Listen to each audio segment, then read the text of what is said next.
IQ plus academy के current affair session में आप सभी का स्वागत है। दोस्तों आज है 12 अगस्त और हम आज के सभी महत्वपूर्ण करंट अफेयर्स को डिस्कस करेंगे और साथ में जितने भी इम्पॉर्टेंट पॉइंट्स होंगे उन्हें भी देखते हुए चलेंगे।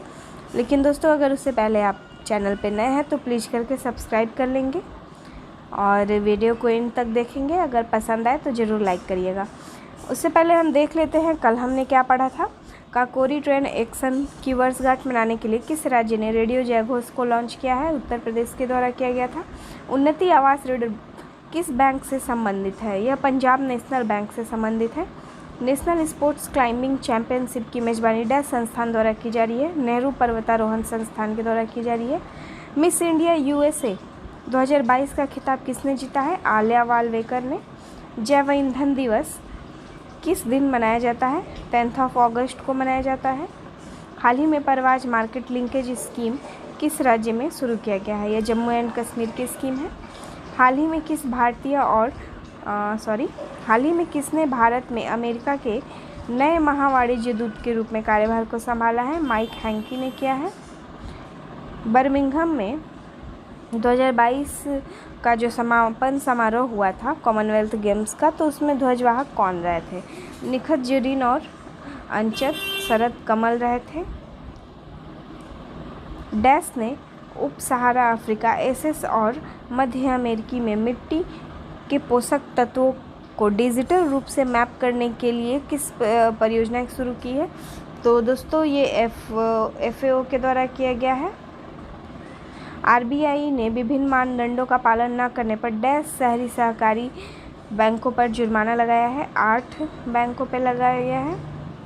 कल का क्वेश्चन ऑफ द डे था अमेरिकी दिग्गज खिलाड़ी सेरेना विलियम्स ने संन्यास की घोषणा की है। यह किस खेल से संबंधित है? टेनिस से संबंधित है ये। चलिए अब हम देख लेंगे आज के प्रश्नों को। आज का पहला प्रश्न है, हाल ही में छोटे उद्योगों के लिए ई-कॉमर्स में तेज़ी लाने के लिए किस कंपनी ने सिडबी के साथ समझौता किया है? तो दोस्तों अभी हाल ही में ये ONDC ने किया है इस समझौते को।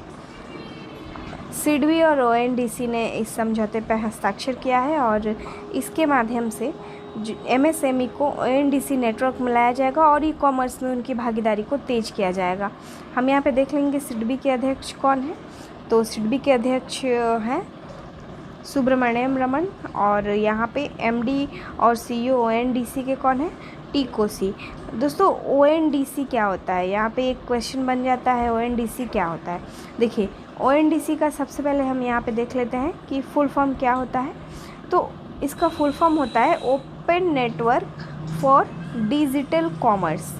इसके माध्यम से जो बड़ी बड़ी कंपनियां हैं जैसे अमेज़न हो गया, फ्लिपकार्ट हो गया, मिंत्रा हो गया, तो इन सभी का जो मोनोपोली है ना उनको सीमित करने में ये काफ़ी हेल्पफुल रहेगा। इसके माध्यम से जो छोटे वेंडर्स हैं ना, छोटे व्यवसायी हैं, उनके कारोबार को भी बढ़ावा देने में काफ़ी हेल्प मिलेगा। कई एक्सपर्ट्स ने इसे तो UPI भी कहा है, मतलब कि ई-कॉमर्स क्षेत्र का UPI नाम से भी इसको जाना जा रहा है।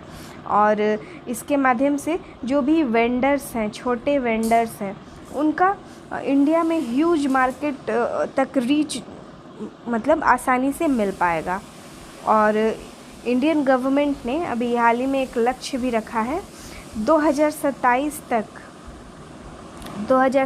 तक ONDC के माध्यम से इंडियन गवर्नमेंट भारत का जो ई-कॉमर्स है उसको $200 बिलियन करने का लक्ष्य रख रही है इंडियन गवर्नमेंट। तो इस तरह से यह काफ़ी हेल्पफुल है हमारे ई-कॉमर्स सेक्टर को आगे बढ़ाने में। और जो भी ये अमेजन हो गया, फ्लिपकार्ट हो गया, अजियो हो गया, ये इन सभी को एक तरह से इनकी मोनोपोली जो है उसको सीमित करने में बहुत हद तक कारगर साबित हो सकता है। चलिए अब हम दूसरे प्रश्न को देख लेते हैं।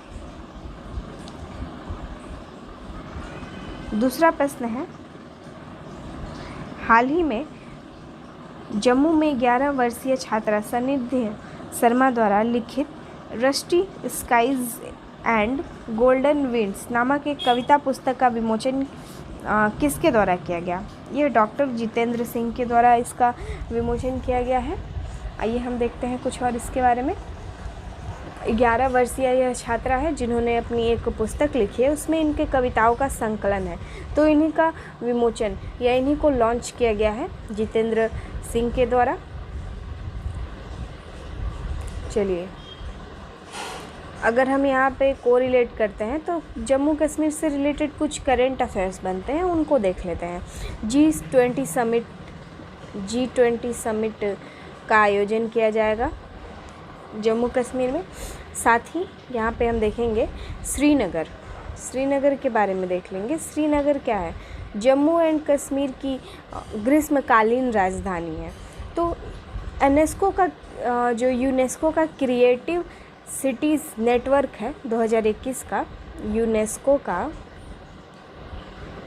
क्रिएटिव सिटीज़ नेटवर्क 2021 में शामिल होने वाला श्रीनगर छठा सिटी बन गया है, ये भी याद रखेंगे। और साथ ही हम देखेंगे कि फर्स्ट कार्बन न्यूट्रल गांव, पहला भारत का फर्स्ट कार्बन न्यूट्रल गांव जो है ना, वो जम्मू एंड कश्मीर में ही स्थित है। पल्ली गांव इसका नाम है। इसके अलावा एक और हम यहाँ पे देख लेंगे कि उत्तर भारत का जो नॉर्थ इंडिया है उसका पहला औद्योगिक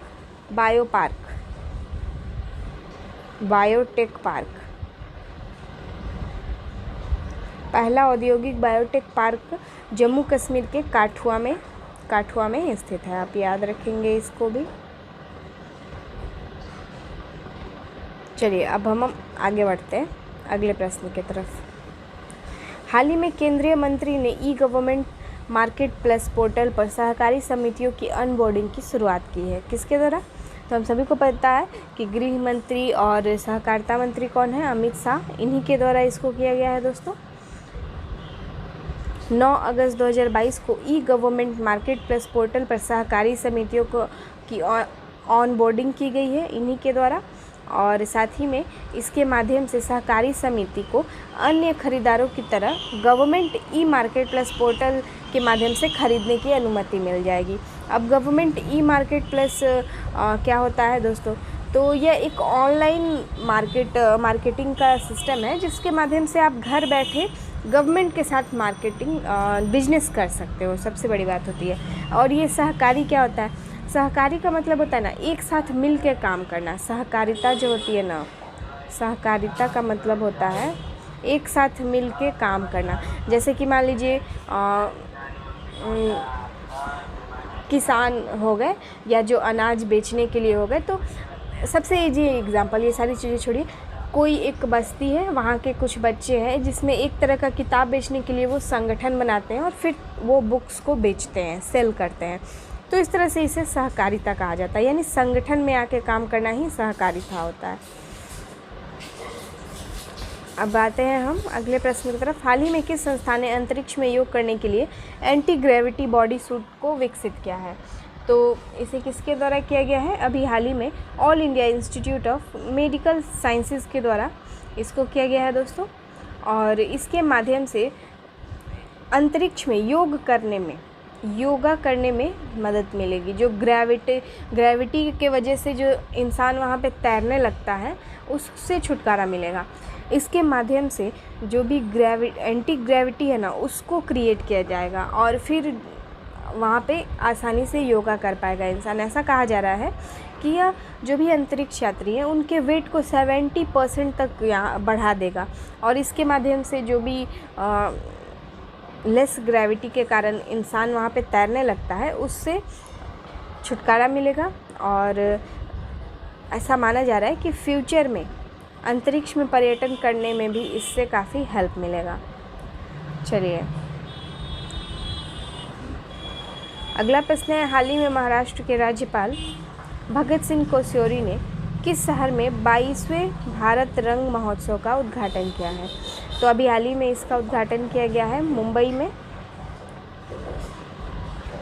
22वां भारत रंग महोत्सव नाट्य अभिनय का अनूठा अनुष्ठान 2022, इसको मुंबई में शुरू किया गया है। मुंबई के रविंद्र नाट्य मंदिर में इसको किया जाएगा 9 से 13 अगस्त तक।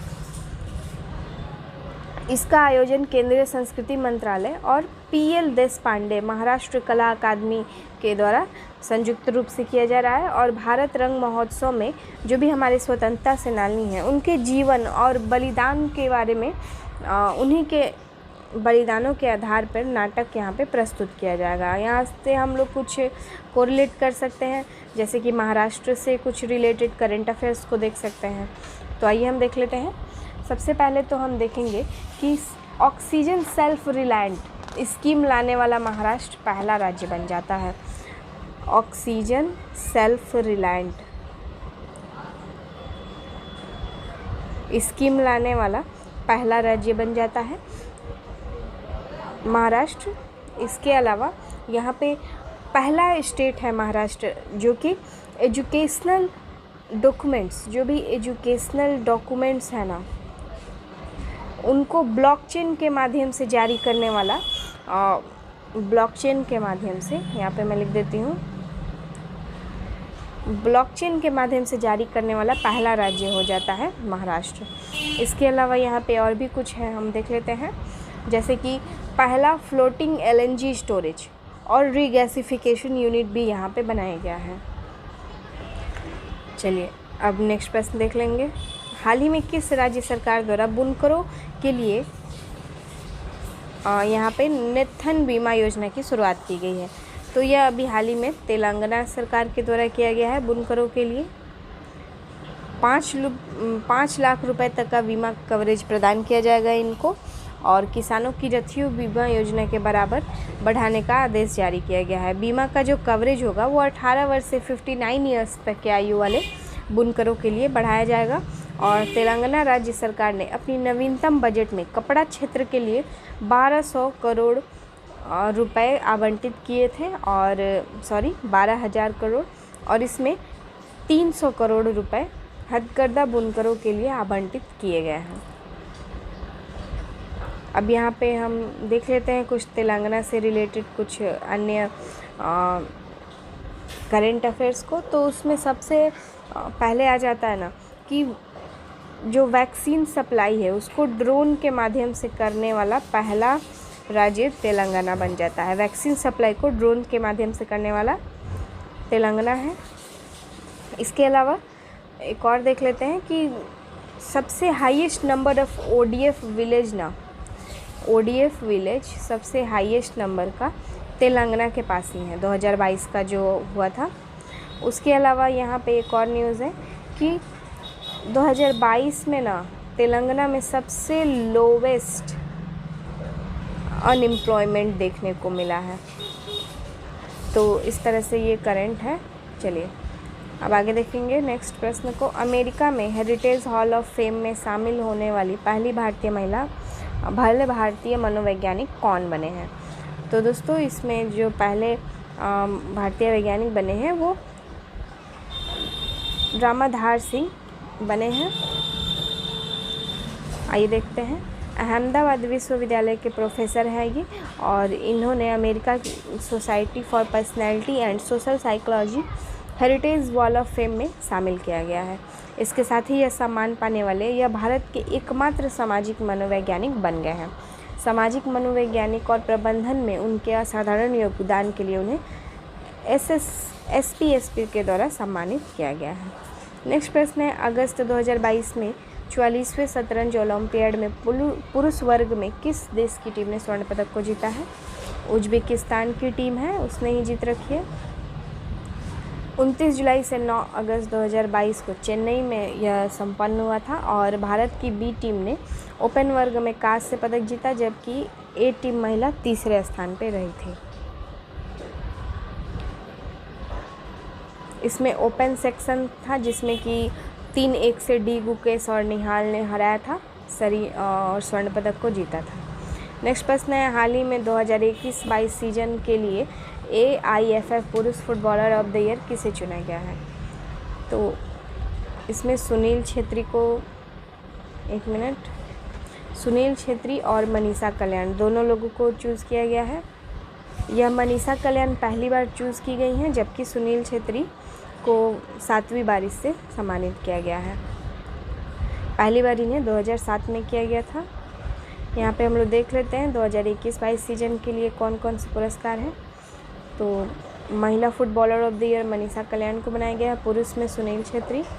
महिला emerging footballer of the year में मार्टिना थोकचोम और पुरुष emerging footballer of the year में Vikram Pratap Singh. Best referee of the year award में Crystal John. Best assistant referee year of the award में उज्जवल हल्दर को बनाया गया है। अगला प्रश्न है, कैबिनेट ने भारत और डैश के बीच ऑडियो विजुअल सब प्रोडक्शन संधि को मंजूरी दी है। किसके साथ हुआ है? तो ये ऑस्ट्रेलिया के साथ किया गया है।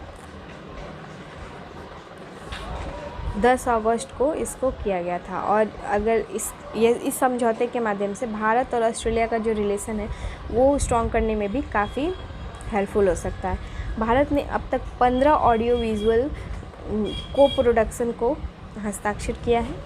और चलिए, इसके माध्यम से क्या हेल्प मिलेगा? नई परियोजनाओं की तलाश में फिल्म निर्माताओं के लिए एक प्रमुख कंटेंट केंद्र के रूप में यह उभरेगा। आज का क्वेश्चन ऑफ द डे है, निम्नलिखित में से किस इंग्लैंड महिला क्रिकेट टीम कोच ने अपने इस सत्र के बाद अपने पद से इस्तीफा देने के लिए कहा है? तो इसका आंसर आप हमें कमेंट बॉक्स में बताएंगे। साथ ही आज का सेशन आपको कैसा लगा यह भी प्लीज़ बताएंगे, और अगर कोई भी इसमें सुधार की ज़रूरत है तो उसको भी आप कमेंट बॉक्स में ज़रूर बताएंगे।